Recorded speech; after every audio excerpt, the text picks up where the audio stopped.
hal-hal yang sebenarnya saya pengen nggak tanya, tapi mereka malah menceritakan permasalahan dia kenapa ada di sana. Jadi itu kan ternyata saya juga merasakan bahwa uh, mereka juga manusia seperti kita juga. Mereka punya masalah, iya, tapi semua siapa tahu manusia yang nggak punya masalah kan, saya semua juga punya masalah. Hanya keceblong saja punya perkara.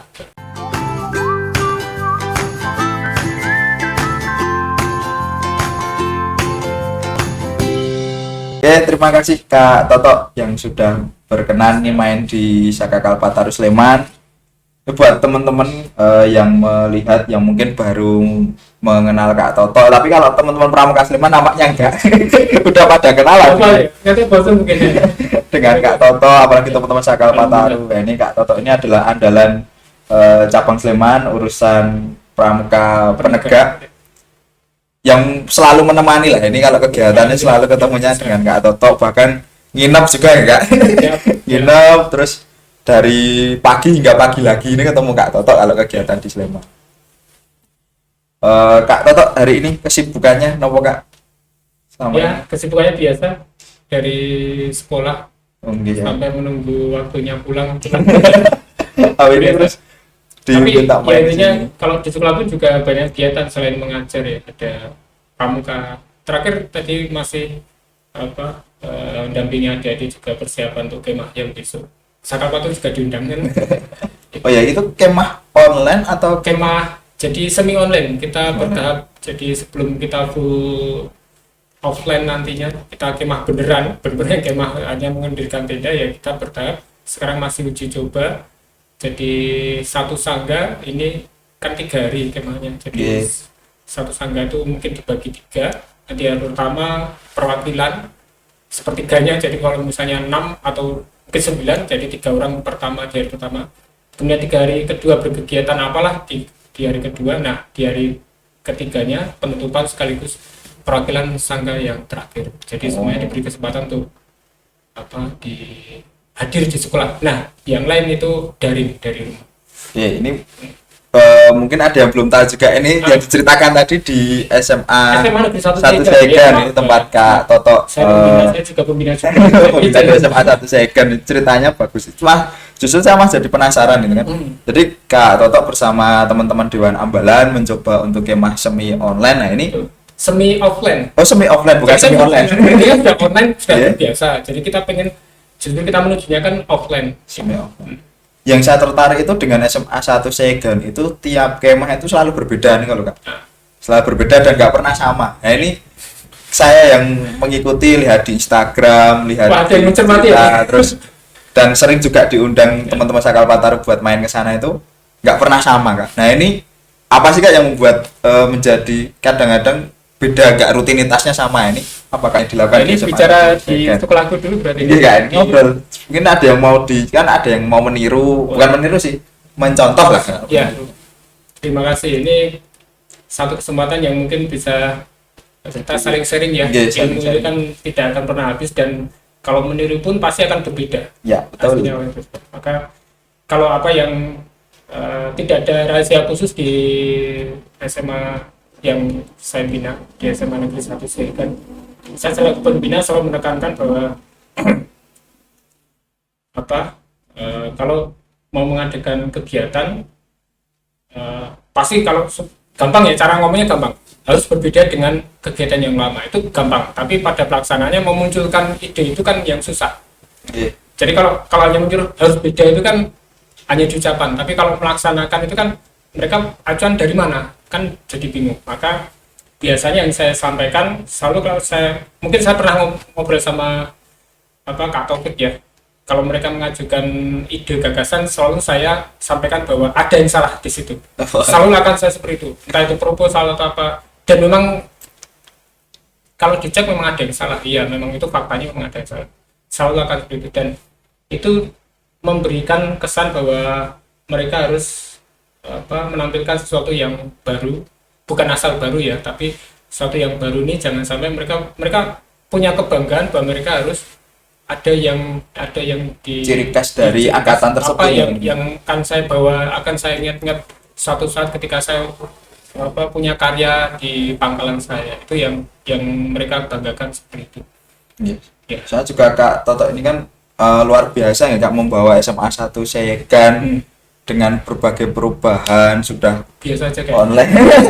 Saya melihatnya juga luar biasa dari mungkin SMA 1 Segan ini salah satu sekolah yang berkembangnya juga cepat gitu lah, progresnya itu naiknya cepat. mungkin kalau menarik dari awal seperti apa bisa melihatnya, mungkin Kak Taufik bisa Kalau ceritakan. dulu kan SMA 1 Segan itu ibaratnya sama terus itu Kak, sama maksudnya ya ritme sekolah seperti biasanya lah.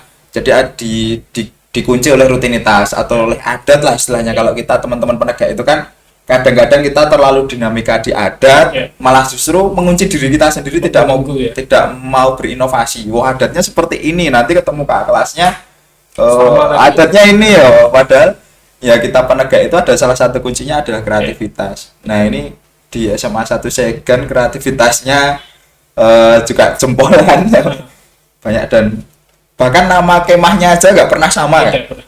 Ya. Nama kemahnya nggak pernah sama. Ya. Gitu ya, itu yang Kak Taufik lihat ya. Enggak ya, kalau saya melihatnya gitu, dan pengamatan sebagai orang yang lihat cuma lihat di Instagram teman-teman.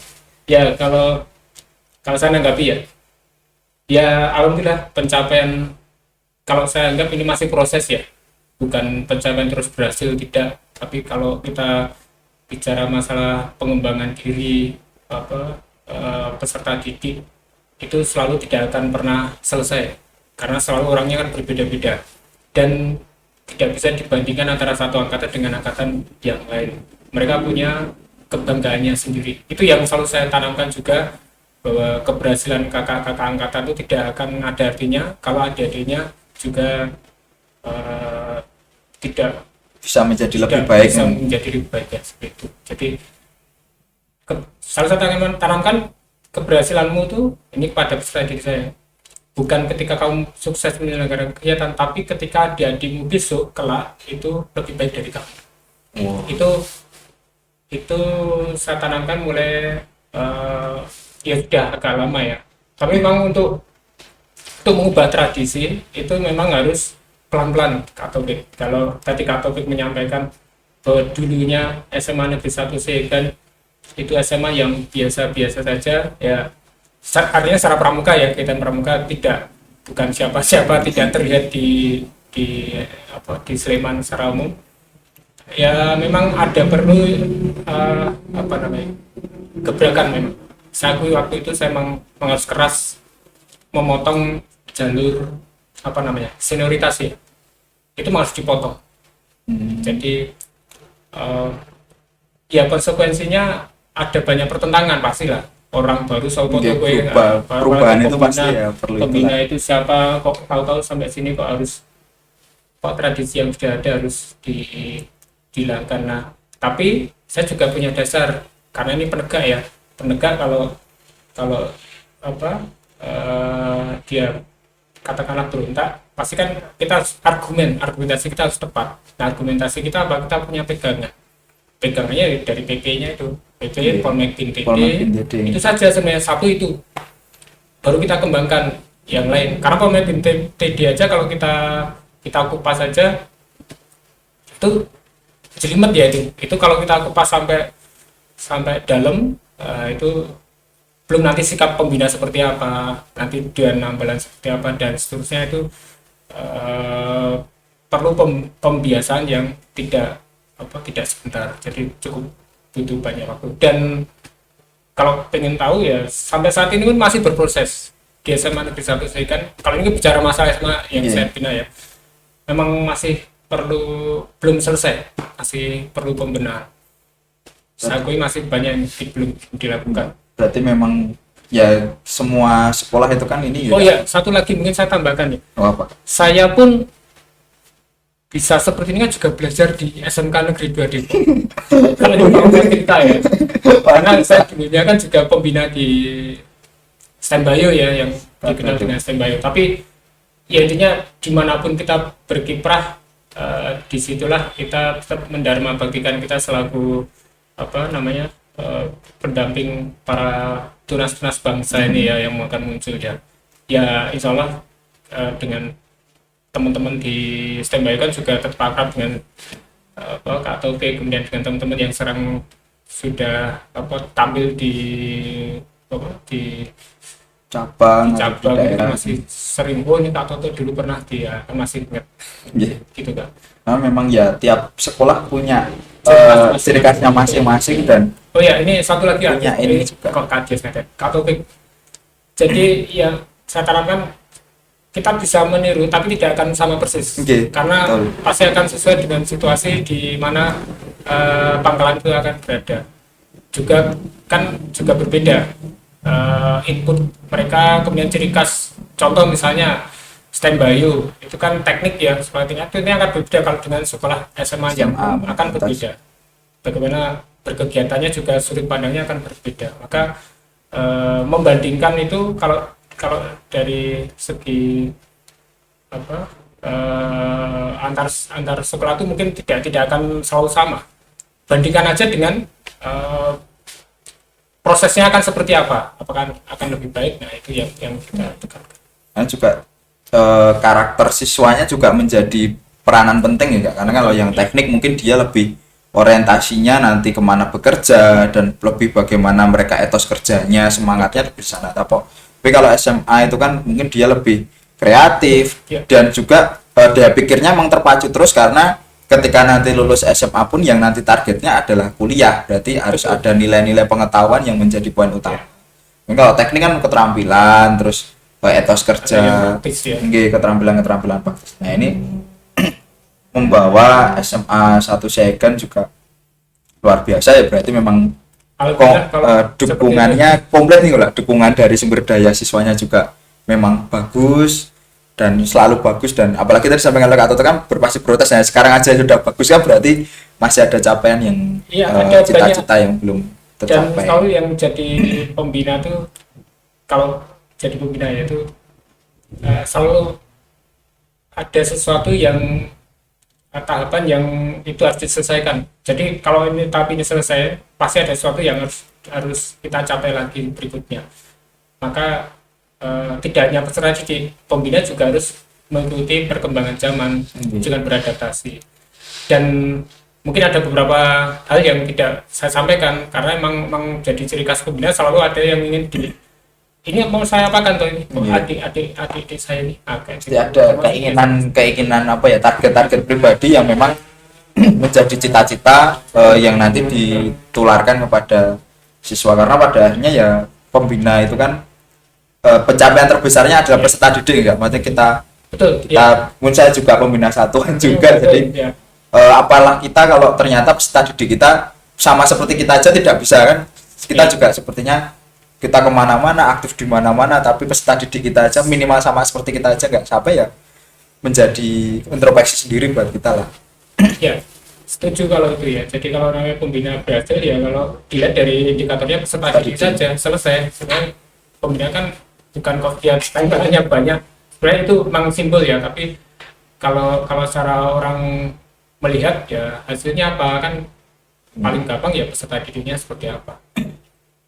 Ya. Oke Kak. Oh ya, tadi menyambung tadi mungkin Polmed BNPB ya. Iya, Polmed. Saya mendobraknya ya ini, arahkan aja peserta didik sesuai jalurnya saja.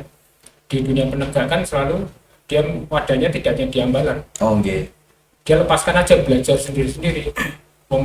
Mereka sudah setengah dewasa kan, kalau boleh kita sampaikan, belajar di satuan karya, kemudian belajar sebagai pengelola di Dewan Kerja, jadi di ranting.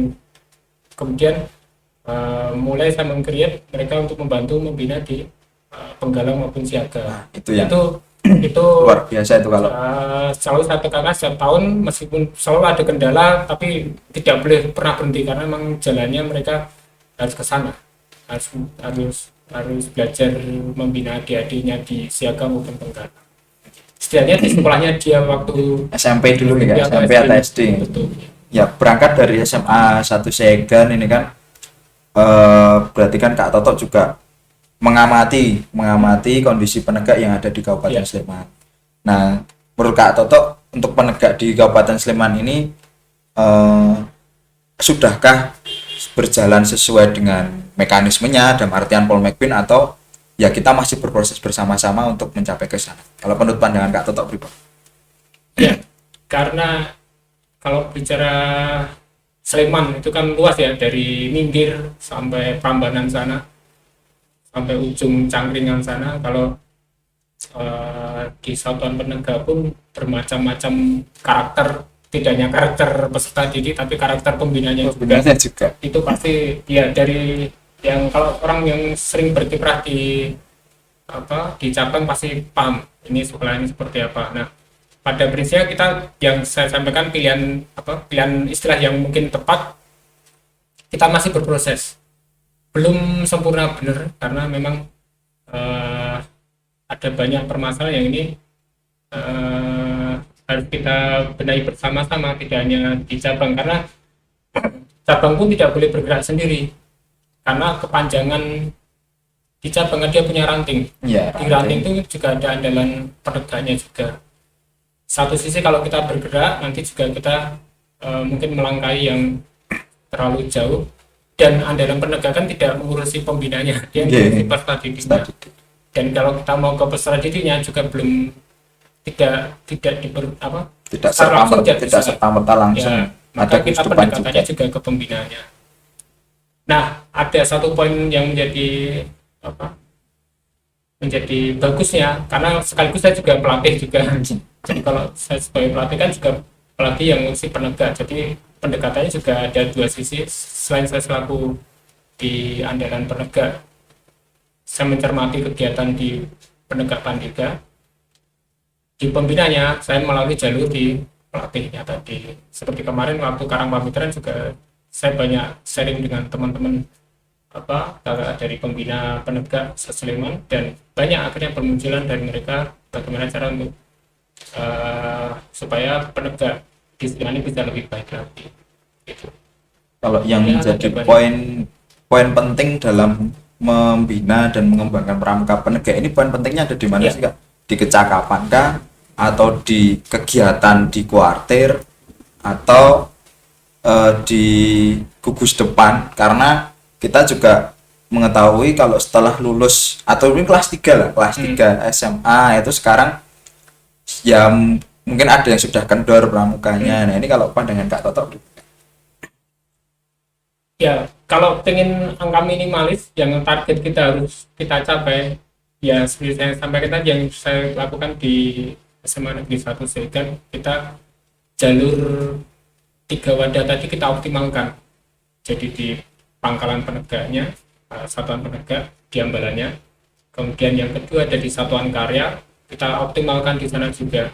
Kemudian yang ketiga, kita juga berkegiatan tidak hanya di ambalan, tapi kita juga berkolaborasi dengan teman-teman penegak yang dikelola oleh Dewan Kerja entah itu di ranting atau di cabang atau bahkan di daerah maupun nasional. Itu target minimal. Kalau kita pengen lebih lanjut, itu capai dulu aja, itu aja. Wadahnya itu kita optimalkan.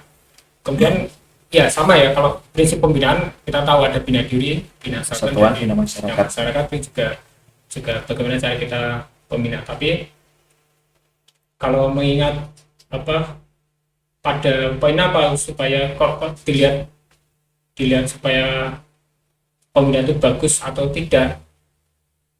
Nah, ini ada tipsnya ya. Saya mencermati dari pengamatan saya, kalau pengen peserta didik itu awet dalam tanda kutip berkegiatan di pramuka, itu ikut sertakan di satuan karya. Oh, seperti itu Pak. Rata-rata akan awet, tahu masih awet ya? Awet tanda kutip artinya awet itu dia akan selalu akan melanjutkan kegiatan meskipun dia lulus dari SMA, karena kita bicarakan ada dua sisi ya. Dia bersekolah di pangkalan di penegaknya dan dia sebagai anggota gerakan pramuka. Itu satu. Jadi satuan karya ini jadi poin pertama malah justru. Maka sebenarnya kalau saya pengenalan di satuan karya selalu saya dari kelas 10, dan tidak hanya satu satuan karya, selalu akan saya sebutkan banyak satuan karya supaya mereka punya banyak pilihan tentu apa yang mereka minati. Tentunya ada yang tidak pengen fisik, dia pengennya berkegiatan yang sesuai minatnya, mungkin seni, ya silakan disalurkan di mana yang dia inginkan. itu aja satuan karya. Kemudian yang berikutnya baru dia berkolaborasi di di dengan satuan yang lain di wadah di Dewan Kerja ya, itu antar satuan aja kegiatan. Saya yakin kalau sudah di satuan karya dia paham kok, oh saya itu tidak hanya sendiri ya, ada satuan yang lain, apa yang bisa saya kerjakan untuk teman-teman supaya bisa berkegiatan bersama. Itu juga akan otomatis akan menggiatkan di Dewan Kerja.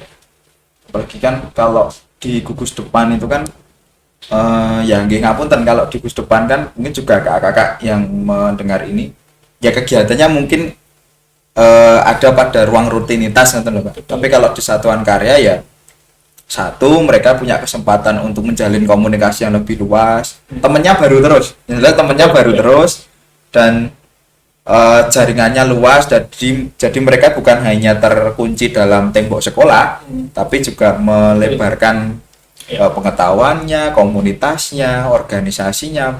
Pemimpinannya juga akan diuji betul. Cara komunikasinya dengan yang beda sekolah pasti karakternya akan kelihatan.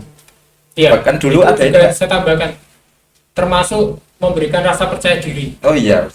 Kalau dia hanya berkutat di sekolahnya, mungkin dia pinter, sudah terlalu percaya diri.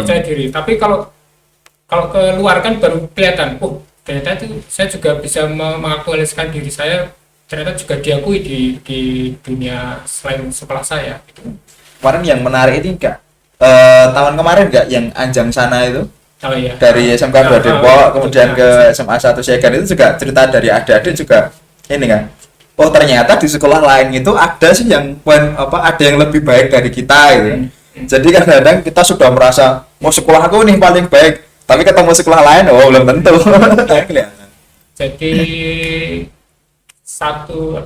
jangan pernah merasa puas dengan capaian dirinya selalu sendiri. Ada yang pengen apa yang bisa saya lakukan lebih baik lagi gitu. Makanya penting, saya terima kasih dari SMK Negeri 2 Depok mau main saling belajar ya, namanya bukan belajar kan itu kebalik omong saya dulu kan Ajang sana ya pembina di SMK 2 Depok. Juga setiap sekolah itu tadi gak punya keunikan, dan keunikan itu ternyata ketika dikemas menjadi hal yang menarik oleh pembina, oleh Dewan Ambalan, jadi keunggulan. Ya, pintar-pintar pembina melihat potensi mereka. Itu yang juga penting juga. Kadang-kadang kita memaksakan bahwa oh harus meniru sekolah ini karena benchmarknya ini, padahal ternyata sekolahnya itu punya keunikan yang ketika itu dikembangkan, ternyata bikin bagus. Berarti kalau yang ini Kak, ngobrolnya yang teman-teman kita yang penegak-penegak ini yang mohon maaf mungkin tidak melanjutkan di sekolah. Nah ini apa sih Kak yang bisa kita lakukan buat teman-teman kita yang masih pengen aktif pramuka tapi dia secara gugus depan juga sudah ya mungkin secara administrasi masih di sekolah tersebut gitu kalau di gugus, tapi kan ya pasti ada rasa malu, ada nggak enak hati, kok saya sudah lulus tapi kok masih ke sekolah karena mau ningkatin kecakapan pengen ke Laksana gitu atau ke Garuda. Itu kalau Kak Toto bagaimana Kak, apa yang kita bisa lakukan? Ya, cara pertama ini kalau menurut saya ya selama dia kan lulus itu kan status dia sebagai siswa ya, pendidikan formalnya di sekolah, tapi secara khusus depannya dia masih sah sebagai anggota gerakan pramuka di pangkalan dia berada. Jadi kalau misalnya mau melanjutkan ke pramukaan ya sah saja dia menggunakan pangkalan sebelumnya. Seperti kemarin ya belum lama ini kan ada yang mau ikut sangga kerja, tapi dia sangga kerja Berata mau mendaftarkan, nah tapi dia bingung pangkalan gimana, ya pakai aja lu kan kamu belum masuk Racana juga belum ada. Jadi secara prinsip dia masih anggota di pangkalan satuan penegaknya dia. Itu pertama ya. Yang berikutnya tadi yang disampaikan Kak Topik, kan kadang malu ya, masa aku seneng enak hati. Atau yang kedua ada rasa aku rak wis lulus masa saya dulu namanya. Nah yang kedua memang mungkin saya sering ngobrol dengan Kak Topik juga ya, bisa jadi kita suatu saat ini keinginan kita bersama kalau kita membentuk gudeg yang itu tidak teritorial gitu, satuan pendidikan, tapi kita bentuknya di cabang, mungkin di namanya resmi kan gudeg teritorial ya. Itu sebenarnya cita-cita keinginan saya dari periode jabatan saya yang sebelum sekarang ya, jadi saya dengan Kak Ning ini kok dulu kan di KC-nya hampir tidak ada yang di hampir Kecakapannya hampir, kurang apa, ini. Gugus tidak ada yang depannya punya gugus depan. Artinya dia kalau menempuh kecakapannya kepada siapa kan tanda tanya itu. Meskipun secara kegiatan saya akui di KC yang yang sekarang kita akui ya, bahkan itu kan juga termasuk yang punya prestasi lumayan banyak. Secara kegiatan siapa tahu yang bisa mengungguli Sleman gitu kan. Kalau mungkin sedikit bisa disampaikan seperti itu kan. Ada Raimuna cabang, ada kegiatannya kan Karya selalu, dan selalu macam-macamnya. ada inovasi-inovasi yang mereka tempuh. Tapi ya itu mereka bagus di kegiatan, tapi di kecakapannya dia sendiri dia tidak punya wadah. Itu yang mungkin menjadi PR besar bagi kita bersama yang berada di cabang ini. Oke. Karena yang teman-teman kita mungkin juga termasuk saya di Satuan Karya, mungkin juga teman-teman yang ada di Dewan Kerja. Saya dulu karena sebelum saya di Satuan Karya juga aktif di Dewan Kerja adalah Ya. kadang-kadang kalau kita aktif di Dewan Kerja itu melupakan prinsip tim bina itu loh Kak. Ya, Bina satuannya oke lah, udah nggak perlu dipertanyakan lagi lah, teman-teman Dewan Kerja cabang meluangkan waktunya dari pagi sampai pagi lagi buat mikirin teman-teman pramuka yang ada di kampus semua. Itu sebuah amal yang sangat luar biasa, kegiatan yang luar biasa. Dan bina masyarakat juga pasti dengan kegiatan kita otomatis juga. selalu ada pola-pola kegiatan bersinggungan. Nah, kadang-kadang mereka juga lupa bahwa punya tanggung jawab terhadap dirinya sendiri. Ya, satu kecakapan buat menjadi contoh buat Nah itu teman-temannya. yang jadi sulit, mereka mau jadi garudanya gimana? Iya. Jadi pertanyaan Dan besar. ketika nanti ada yang misalnya ada peserta kegiatan ketemu gitu, saya pernah nggak ketemu waktu saya masih calon pandega gitu, ketemu, loh Kak ini jenengan kecakapannya apa? Nah, ini kan padahal Pak penegak juga sudah enggak. Dulu waktu ketika penegak Garuda masih banyak tempelannya, tapi ketika sudah pandega, Bingung. loh ya ini pertanyaan masih ditanya bantarannya mana Kak? Loh ini saya sudah Padahal Pak. kalau di aturan kan namanya anggota satuan karya kan dia tidak permanen jadi anggota kan. Tapi Iya. anggotanya kan masih anggota di gugus depan. Iya, Jadi kan soalnya kebalik kalau setelah lepas.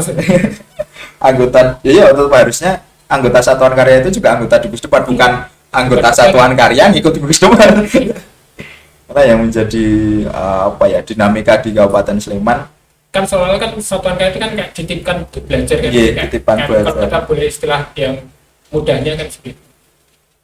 Jadi kalau bagaimana proses sesi belajarnya ya, gimana mengembangkan pangkalannya supaya punya ilmu yang bisa disarankan dengan teman-teman yang ada di Gugus Kan Depan. ujung tombak pramuka kita kan sebenarnya di Gugus Depan ya, Kak. Iya. Ujung tombak Gugus Depan, dan di frase Cukran Satuan Karya itu kan pada akhirnya ketika nanti dapat ilmu di Satuan Karya silahkan dikembalikan lagi ke Gugus Depan, di-share menjadi instruktur muda bisa, atau menjadi narasumber sharing sama teman-temannya. Sebenarnya kan polanya seperti itu. Jadi kayak istilahnya magang di Saka, terus nanti Belajar lah intinya. kembali ke Gus Depan sharing. Nah, Gus Depannya jadi kuat karena ya memang ujung tombak Ya. pramuka di Gus Depan, kita nggak bisa memungkiri itu. Kemudian ini enggak kaitannya dengan samping juga kecakapan juga pembina sih Kak. Pembina kita apakah sudah relevan dalam artian jumlah, kualitas buat teman-teman adik-adik kita yang di Gugus Depan ini? Kalau pandangan Kak Toto gimana di Kabupaten Sleman? Secara umum aja Kak, kalau suara spesifik mungkin agak susah. Secara umum aja. Dari sisi pembina ya. Nggih. Kalau saya kan hanya melihat indikator dari peserta didiknya ya. Memang saya memang tidak lihat secara langsung benar atau enggak. Memang ada beberapa pembina yang prinsipnya tidak sesuai dengan apa yang digariskan di Polmekin DD. Ada beberapa satuan penegak yang memang kita perlu benahi bersama-sama, karena namanya pembina pramuka kan dia punya pegangannya dia dengan berpegang di Polmekin DD itu. Nah, kalau di Sleman ini rata-rata sudah lumayan bagus kalau saya secara kualitas, meskipun tidak ada yang, kalau boleh dibilang, belum sempurna ya, memang tidak ada yang Nggak ada sempurna. Tapi yang kalau boleh kita sampaikan belum sempurna ya, karena ada yang dia golongan mahirnya adalah penggalang, ada yang menjadi pembina penegak. Ini kan mungkin nggak tahu dulu salah belajarnya itu gimana, atau mungkin perlu, sebenarnya tidak perlu belajar lagi, tapi intinya kan dia percepatan untuk beradaptasi dengan dunia penegak itu yang penting, karena di dunia penegak ini berbeda dengan penggalang. Kalau kita samakan, nanti mereka akan bimbang, adik peserta didik kan bimbang, saya itu mau seperti apa Bang. Jangan sampai seharusnya mereka bisa dilepas tapi masih dikungkung di satuan, itu kan juga menjadi hambatan bagi peserta didik. Ini yang harus kita benahi bersama-sama, tidak hanya sisi pesertanya, memang pembinanya juga memegang kunci penting juga untuk kita benahi. Sleman saya yakin sudah lumayan bagus, cuman memang Sleman itu kan ciri bagusnya ini bergeraknya dari peserta didik. Iya. Itu yang kita acungin jempol ya. Tidak hanya, saya yakin pembina mungkin tidak, katakanlah ya, ini maaf ya, tidak mungkin tekpram yang kurang bagus secara penegak ya, tapi peserta didik ini belajar kemana-mana. Itu makanya dia ada di satuan karya, ada dia belajar sering dengan teman di wadah di dewan kerja. Ini kan dia wadah yang bisa mereka untuk belajar, tidak hanya di satuannya sendiri. Yes. Dan memang gapnya buat antara penegak dan penggalang ini, kalau menurut saya lihat kan memang jauh gitu loh Kak. Kalau penggalang dia memang fokusnya di gugus depan, ya kan, dengan berbagai kegiatan yang sifatnya lebih ke kompetisi, terus kegiatan juga masih sebagai ketua pembina, kegiatannya juga sebagai motor utamanya pembina. Nah sekarang ketika langsung naik ke penegak, saya sering bertemu dengan adik-adik saya ketika di gugus depan itu, mereka merasa kaget gitu loh Kak, kaget kok penegak sekarang seperti ini, banyak materinya, banyak tentang wawasannya, padahal adik-adik kita yang penegak itu pengen ya hampir seperti penggalang lagi, pengen tekpram lagi, pengen ya tetap masih perlu ya Kak, tapi memberikan kepercayaan kepada teman-teman yang penegak buat mengelola kegiatannya sendiri itu menjadi hal yang utama dan penting, karena belajarnya juga saat itu juga satu masa bakti ya, emang waktunya belajar. Satu masa bakti itu dihandle pembina semua. Nanti ketika dia sudah kelas 3 jadi pertanyaan, kemarin kamu jadi dewan ambalan ngapain? Gitu. Nah sekarang yang jadi pertanyaan, bagaimana sih Kak dari kita mungkin dewan ambalan ketika nanti ketemu dengan adik-adiknya memahamkan bahwa ada perbedaan yang cukup mencolok antara penggalang dan penegak. Ini cara memahamkannya gimana Kak, kalau Kak Toto di sekolahan atau di gugus depan? Tidak ada cara baku ya, kalau mungkin triknya. Ya, tidak ada cara baku, mungkin banyak bisa disesuaikan dengan masing-masing di satuan, dan juga karakter peserta itu kan beda-beda. Adik baru kan dia harus mencermati juga dia ambalan itu. Nah kalau saran saya, kita kembalikan ke muaranya kita di pramuka tuh ngapain tuh? Kan kemandirian. Intinya kemandirian kan melepas mempercayai mereka bahwa mereka itu tidak kosong, bahwa mereka itu punya sesuatu yang bisa dia kembangkan dari dirinya. Maka kalau kita bicara dewan ambalan, adik-adikku itu dia punya potensi, bukan kok saya cekoi dengan materi baru, bukan harus didoktrinasi harus ini. Tapi ini saya sampaikan ya, tidak harus bagus seperti itu. Ini hanya pemahaman saya bahwa prinsip saya, dewan ambalan itu harus punya keyakinan bahwa peserta didik saya itu tidak kosong, dia punya potensi yang bisa dikembangkan. Nah kalau dewan ambalannya bercirikan condong ke salah satu, misalnya contoh paling gampang ya, ada dewan ambalan yang saya tidak menyebut ini harus ada di satuan mana ya, tapi saya secara umum kalau dewan ambalannya cenderung pengen kegiatannya secara fisik, padahal peserta didik tidak mampu untuk fisik, ya tidak akan nyambung ya. mungkin peserta didik adik-adiknya mas ya, adik-adiknya ini bagus di seni budaya, dia seni menari atau apa, mungkin dia ada yang suka masak atau ada yang mungkin apa suka pencinta alam dan lainnya ya, mungkin ada kecenderungan peserta didik adik-adik ini kemana. Nah maka Dana Ambalan juga harus merubah mindsetnya bahwa saya itu jadi Dana Ambalan itu bukan sebagai instruktur saja, saya juga mengkader mereka punya potensi yang bisa diasah. Nah cara mengasahnya bagaimana ya, kita salurkan. Dana Ambalan itu menyalurkan mereka senangnya kemana toh, minatnya kemana. Memang tidak bertanya langsung ya, tapi dengan mengamati saja saya yakin Dana Ambalan harus belajar ke sana juga, beradaptasi dengan adik-adiknya. Nah dengan berprinsip bahwa adik-adik saya harus lebih baik pun sebenarnya sudah cukup sebenarnya, bahwa mereka harus bisa minimal sama dengan saya kan. Kalau saya bisa gini bukan berarti saya harus menggurui mereka, tapi mereka biarkan mereka belajar sendiri itu juga karena learning by doing juga termasuk di metode kepramukaan juga. Learning to be, untuk menjadi. Learning by belajar sambil melakukan, itu kan juga termasuk metode kepramukaan, bahwa tidak serta merta harus diajari didoktrinasi. Itu prinsip salah satu di Dana Ambalan nih, kalau yang boleh saya sampaikan, mereka juga fasilitator, itu aja.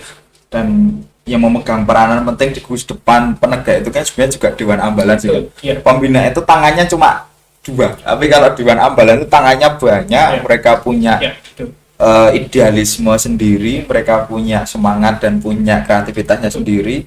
Ya kadang-kadang kita aja nggak kepikiran sampai ke sana, tapi mereka kepikiran. Nah, tinggal bagaimana kita mempercayakan mandat itu ya menjadi ruang belajar. Yang mungkin mereka punya kesalahan, pernah bikin salah ini, ya itu wajar lah, ya namanya belajar. Dan mereka dari kelas 1 yang nggak pernah dari penggalang kelas 1 yang belum tahu banyak tentang mekanisme Paul McBean, terus tiba-tiba diberikan mandat untuk menjadi Dewan Ambalan. Karena saya menjadi salut dengan pramuka, khususnya ketika penegak itu adalah satu-satunya organisasi yang ketemu satu angkatan tiap minggu 1 kali, itu cuma pramuka. Ya kan?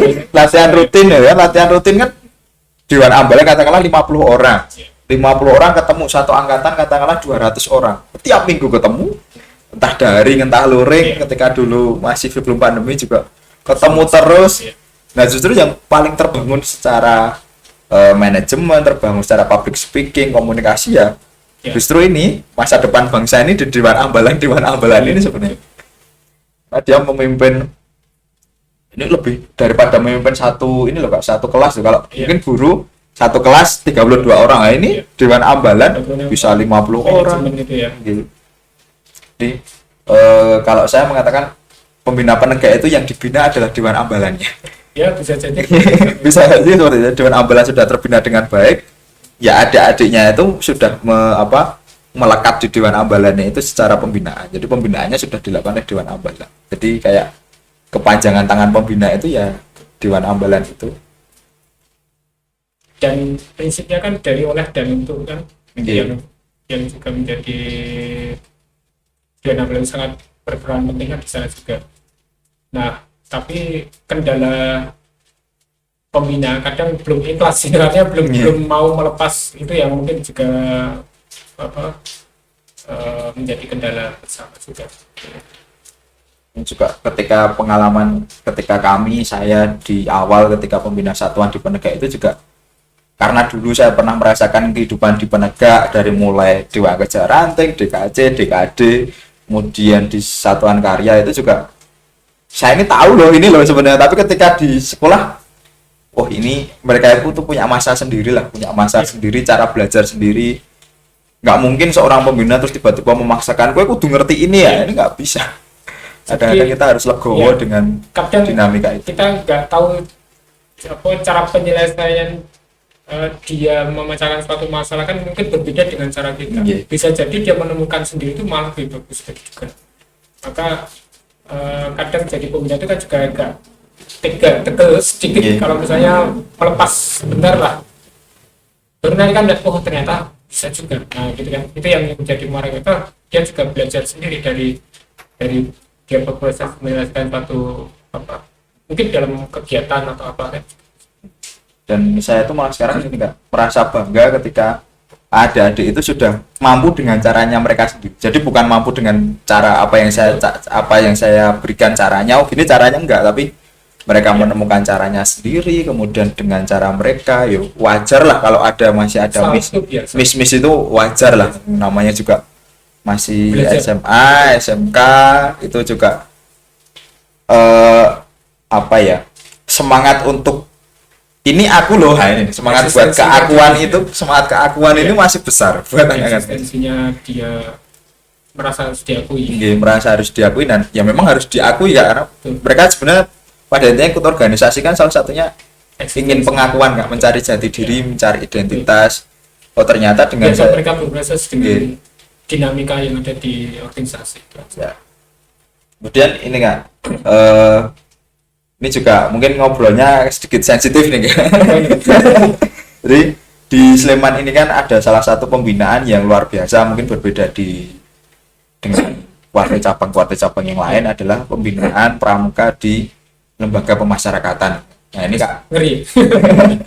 Jadi membawa nilai-nilai kepramukaan, pendidikan kepramukaan, prinsip dasar dan metode kepramukaan ini buat teman-teman kita yang dalam artian sedang ada di kawah Candra di Muka, yang arti sebenarnya sedang baru digodok untuk menjadi orang yang lebih baik. Nah ini Kak Toto ini juga mungkin buat teman-teman belum tahu, katanya juga salah satu pembina yang terlibat aktif dalam pramuka di lembaga pemasyarakatan. Kalau Kak Toto boleh bercerita dinamika di sana itu seperti apa Kak? Apakah sama dengan yang ada di sekolah atau ada keunikan yang membuat Kak Toto sangat berkesan di kegiatan semacam itu? Kalau diceritakan banyak. Dari kesan pun sudah berbeda ya.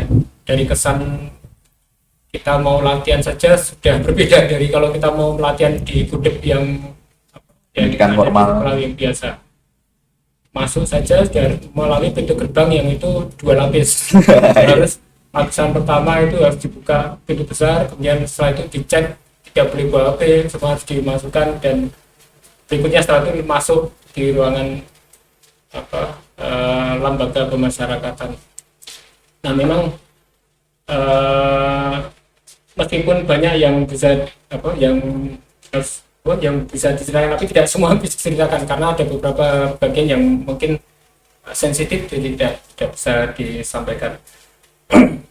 Nah kalau tadi Kak Taufik menyampaikan bahwa saya selaku pembina di gudeg khusus ya, jadi ini bukan gudeg umum, namanya aja udah gudeg khusus, dan ini langsung dikoordinasi langsung dengan kuartet cabang, jadi tidak ada di ranting. Di Sleman sudah berdiri gugus depan khusus lembaga pemasyarakatan kelas 2A Cepungan. Jadi mungkin bagi teman-teman yang belum tahu, Sleman ini sudah punya jadi gudeg yang berpangkalan di LP, lembaga pemasyarakatan. Nah konsep awalnya memang menanamkan nilai-nilai kepramukaan yang ada di warga binaan. Kalau kita sambil diminum Kak, iya, biar santai. Ya. Di tempat sini. Nah, kita bicara mana dulu. Kalau dari peserta didik pasti tahu lah, mereka pasti punya latar belakang yang berbeda dengan ada masalah, kemudian berproses di pengadilan dan diputus. Mungkin ada yang belum diputus, bisa juga karena mereka ada yang ada yang tahanan, ada yang juga sudah menjadi warga binaan. Jadi statusnya berbeda. Yang tahanan kan masih proses pengadilan, kalau warga binaan sudah menjadi warga binaan sebenarnya, sudah diputuskan. Nah, itu dari awalnya ciri khasnya mereka punya problem, kemudian masuk di lembaga pemasyarakatan. Nah, kemudian yang problem berikutnya, mereka usianya beraneka ragam. Jadi kalau kita membangun jelas penggalang mungkin nggak ada ya, mungkin kalau penggalang, karena mereka kalau di usia anak-anak kan mereka dari LP khusus di mana, padahal kalau di LP Cepungan kan ini lembaga pemasyarakatan yang tingkatnya bukan anak-anak 17 yang, tahun ke ya, atas. pasti mereka di usia penegak, pandega atau seterusnya. Itu kalau dari segi usia aja udah seperti itu. Kemudian sehingga dari pertimbangan itu kebetulan saya tidak sendiri, saya selaku pembina ini juga ditemani oleh Kak Ning, sudah paham semua kalau Kak Ning seperti apa, di rekan kami yang ada di Andalan Sabang juga, dan dulu sering bersama-sama apa, berkegiatan dengan adik-adik penegak pandega juga. Nah, ini saya dan Kak Ning selalu berpikir bagaimana ini supaya mau meng-create kegiatan yang pas untuk mereka. Artinya kita yang menyesuaikan mereka, bukan mereka yang menyesuaikan kita. Jadi kita menyesuaikan apa toh kebutuhan kita, apa kebutuhan mereka, supaya nilai-nilai kepramukaan ini bisa pas yang bisa diterapkan untuk kalau boleh bilang adik-adik kita yang ada di lapas ini. Nah, dulu waktu pertama pertemuan saya dan Kak Ning, pertama selalu tanda kutip ya, orientasi hanya mengenalkan sekilas pramuka itu apa, atau mulai dari kita bicara kepramukaan secara umum, kemudian ada sejarahnya, kemudian ada apa saja yang bisa dilakukan oleh pramuka, apa yang dilakukan oleh pramuka juga, dan di pramuka itu kegiatannya ngapain aja. Itu pertama dulu. Kemudian pertemuan pertama pun kita isi dengan saling ngobrol, diskusi. Jadi saya ingin mendapatkan, tidak bertanya langsung, tapi sekilas saja, kita hanya ngobrol aja, kemudian mereka menyampaikan apa unek-unek mereka. Tapi satu yang saya jaga, saya tidak akan bertanya apa masalah mereka, kenapa ada di sana. Itu selalu yang saya tekankan pada diri saya ya, jangan sampai, karena hal yang seperti itu kan sangat sensitif, dan saya yakin mereka ini kalau akan ditanyakan masalahnya pasti kan akan sedikit juga malu itu pasti. Maka saya bagaimana bisa mengembangkan mereka, kemudian apa yang mereka butuhkan, baru saya akan metode atau materi apa yang bisa saya dan Kak Ning akan sampaikan. Itu yang pada pertemuan pertama ini. Ternyata dari pertemuan pertama saya sudah mendapatkan gambaran. Rata-rata mereka juga kan mereka pernah bersekolah. Iya. Pernah bersekolah, pasti pernah ada yang ikut kegiatan pramuka. Sedikit banyak ada yang tahu kok materi pramuka itu apa saja. Ya. Kemudian bahkan sandi-sandi pun mereka senang. Jangan bayangkan mereka terus nggak tertarik. Ternyata mereka sangat tertarik. Sangat menarik. Bahkan sandi yang bagi kita pramuka yang di Penggalang itu sangat biasa saja. Saya pun mengenalkan sandi pun tidak yang sulit-sulit, hanya yang sederhana saja. Itu mereka sangat tertarik, bahkan antusias. Bahkan waktu yang durasi yang kita harusnya selesai, itu mereka masih belum selesai, pasti pengen menyelesaikan sandi itu. Karena memang saya metodenya bagaimana mengirimkan, dan nanti yang pengirimnya juga bisa memecahkan sandi itu dan menerjemahkan. Itu kegiatan yang saya lihat. Ini satu contoh kegiatan di tekpram ya, padahal tekpram kan sederhana sekali, hanya sandi. Kemudian ada beberapa muatan materi yang itu sifatnya bagaimana supaya kita itu menjadi orang yang lebih baik lagi. Maka saya dan Kak Ning juga mengenalkan itu kode kehormatan di pramuka, baik itu di Satya maupun Dasa Dharma. Kita kupas satu-satu, mereka menyampaikan apa contoh kehidupan sehari dari masing-masing Dharma, Dasa Dharma itu, dan mereka juga antusias. Artinya mereka tuh menyampaikan hal-hal yang sebenarnya saya pengen nggak tanya, tapi mereka malah menceritakan permasalahan dia kenapa ada di sana. Jadi itu kan ternyata saya juga merasakan bahwa mereka juga manusia seperti kita juga. Mereka punya masalah iya, tapi siapa tahu manusia yang nggak punya masalah kan, kita semua juga punya masalah. Hanya keceblong saja punya perkara. Itu.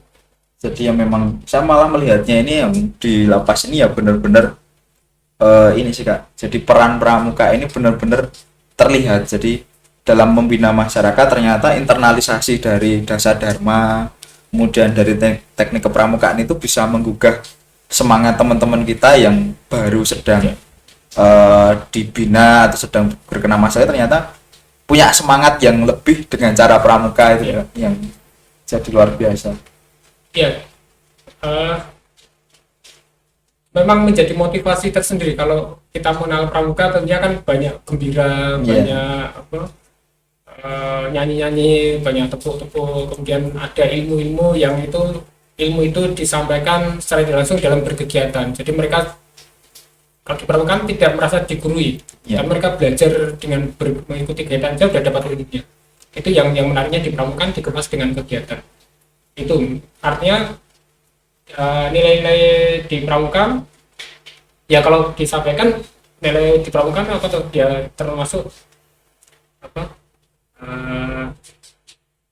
namanya, bela negara ya. Itu kan juga masuk di kepramukaannya. Bagaimana kita latihan hormat pada bendera, kemudian setelah selesai latihan juga ada penutupan, kita polanya kan seperti itu terus gitu. Dia memang dinamikanya justru ya benar-benar pramuka di masyarakat ya Kak, dalam artian dalam masyarakat yang lebih spesifik di lembaga masyarakat. Yang saya menjadi menarik adalah yang teman-teman kita aja yang ada dalam ruang terbatas semangatnya bisa seperti itu. Nah, justru kita yang ada di tempat yang mungkin lebih terbuka harusnya juga semangatnya lebih dari itulah. Ini yang ini mungkin perlu saya ceritakan ya, tadi belum sempat. Jadi apa namanya aja lembaga pemasyarakatan ya, tahunya dibetengi seperti itu, mereka nggak bisa keluar, nggak boleh keluar, dan 24 jam juga ada di situ. Ini yang membedakan dengan gudeg yang biasa, yang umum yang kita kenal di satuan pendidikan.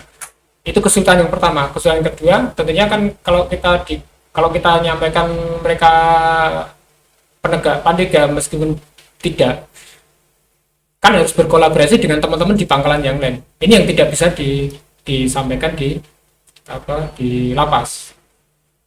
Mungkin kalau suatu saat Sakral Pataru mau ngisi di sana, saya mungkin sangat tertarik sekali. Suatu saat mungkin saya akan mengundang beberapa saka yang bisa ada yang, tapi saya sambil mendalami kebutuhan mereka juga. Artinya secara pengetahuan kepramukaan, suatu saat mungkin akan saya undang teman-teman yang ada di luar untuk mengisi suatu, entah itu materi tentang lingkungan hidup, atau mungkin nanti dari satuan karya yang lain, atau mungkin dari teman-teman Dewan Kerja juga akan saya ajak, karena ada goalnya. Kalau saya dengar mereka harus menunjukkan sesuatu nanti di depan khalayak ketika ada event-event besar. Itu yang di cita-cita di lapas. Tapi kan kendalanya mereka kan dinamikanya pergantian anggota ini kan sangat cepat sekali. Maka itu belum kita create, karena nanti mendekati event besar itu baru kita drill latihan. Kalau pada saat seperti ini ya kita latihannya sesuai kebutuhan mereka, baru kita rencanakan untuk berikutnya seperti apa gitu. Mungkin ada yang menjadi menarik ketika nanti teman-teman kita ini sudah kembali di masyarakat dan ternyata masih senang dengan pramuka dan menjadi keluarga baru kita di pramuka. Mungkin bisa ketemu di satuan karya, menjadi anggota satuan karya yang memang ternyata pramuka ini bisa membuat orang-orang yang dalam tanda kutip pernah melakukan kesalahan menjadi lebih baik, dan justru lebih baik ketika sebelum mereka menemukan masalah itu ya. Nah itu Kak Taufik, jadi selalu saya tekankan di dalam amanat apel pembukaan dan penutupan, saya tidak menyampaikan mereka harus seperti apa, tapi bagaimana kita menjadi lebih baik dari yang sekarang. Tanpa saya menyebut seharusnya seperti apa, saya yakin mereka tahu makna dari itu. Itu yang dalam setiap latihan, dalam setiap makna latihan itu akan saya bawa ke sana. Jadi bagaimana dia nanti akan hidup bermasyarakat, berdampingan dengan masyarakat, jangan merasa kalau sudah tidak bisa diperbaiki. Intinya mereka harus lebih baik, gitu aja. Ini justru dengan peran pramuka ada di sana, yaitu Kak, menjadi lebih baik dari sebelumnya mereka menemukan lebih baik dari awal. Jadi ya ini menjadi apa ya, menjadi amal ibadah semoga buat Kak Toto yang bisa membawa teman-teman Alhamdulillah kita bisa yang berkegiatan di sana. jadi pengalaman yang luar biasa ya Kak berarti Ya, ya. betul, luar biasa sekali di sana. Belum pernah, baru sekali. Mungkin kemarin sebelum sampai juga belum kepikiran. Tidak kepikiran. Jadi benar, saya dengan Kak Aning pun selalu akan meng-create pertemuan sebelumnya. Jadi saya kalau dengan Kak Aning itu tidak merencanakan satu semester itu harus apa aja. Saya akan melihat pada pertemuan terakhir itu kira-kira mereka tuh kebutuhannya apa. Karena Tertariknya kemana ya? tertarik mana? Ya, jadi kan akan berbeda orang yang akan ditemui pada pertemuan berikutnya, karena seperti terakhir kemarin dari 20 pertemuan sebelumnya, orang 20 orang peserta latihan sebelumnya, ini yang bersama di pertemuan berikutnya itu cuma 4. Jadi 16 yang lain itu Berbeda benar-benar lagi. baru. Maka setidaknya 4 orang itu kan saya tahu mereka kebutuhannya apa. Itu jadi kendala lagi yang ada di lapas itu mereka dinamika pergantian itu bisa jadi mereka sudah bebas atau mungkin pindah Ada kegiatan lapas lain. ya, atau juga kegiatan yang lain, karena di lapas Cebongan itu tidak hanya pramuka kegiatannya. Ini kalau pengen tahu, di dalam lapas itu kegiatannya sangat padat sekali. Jadi di sini mungkin ada pramuka, mungkin di sini ada yang keterampilannya mungkin ada yang bertani, kerja tani di belakang itu, kemudian ada yang sedang ada ketemu dengan psikolog, ada yang sedang mengaji juga ada. Jadi di sana memang benar-benar mereka diwadahi kegiatan yang sekiranya itu bisa menambah wawasan mereka dan memang pembinaannya mereka mau dilepas ke masyarakat nanti normal seperti umumnya masyarakat seperti apa. Namanya juga lembaga permasyarakatan ya Kak, menjadi ya Dan mengembalikan namanya mereka namanya warga binaan, harga bina warga binaan pemasyarakatan. yang mereka ya namanya permasyarakatan yang mereka dikembalikan untuk menjadi anggota masyarakat yang lebih baik.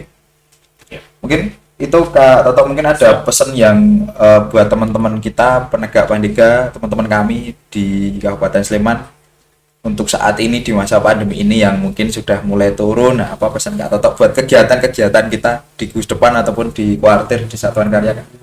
Ya, pesan saya apa ya? Kalau disampaikan sebenarnya saya sudah dikupas banyak ya, tapi mungkin kalau sedikit yang mungkin saya sampaikan ini, jangan pernah merasa puas dengan apa yang sudah terhadap pencapaian yang sudah kita raih. Itu yang perlu, karena sejatinya manusia kan terus berproses, tidak hanya pembinanya, tapi ya pembinanya juga ya maksudnya, tidak hanya peserta didiknya, pembinanya juga ya, karena setiap zaman kan akan selalu berbeda-beda, dan peserta didik yang akan ditemui dalam setiap tahun perjumpaan itu kan akan berbeda. Maka temukan potensi adik-adikmu, kembangkan mereka sesuai bakat dan minat mereka. Tentunya salah satunya pasti Satuan Karya, itu pasti. Kemudian jangan mereka kungkung hanya ada di ambalannya sendiri, tapi biarkan mereka dilepas untuk belajar secara mandiri, bisa berkolaborasi dengan satuan penegak yang lain, atau jika sudah merasa punya sesuatu lebih yang bisa ditularkan, silakan buka kesempatan mereka untuk membantu membina di satuan penggalang maupun di siaga. Itu saja pesan saya untuk adik-adik penegak Sleman. Oke, matur suwun Kak Toto sudah berkenan bergabung. Semoga nanti kita bisa bertemu Kak kegiatan Siap. selanjutnya nanti di Sakatan Kalpataru, entah nanti ketemu di Barata Kak. Ya Siap, itu pasti jelas ya ya, nanti pasti. kegiatan terbesar. Saya tunggu di Barata ya. Oke, matur suwun Kak Toto. Selamat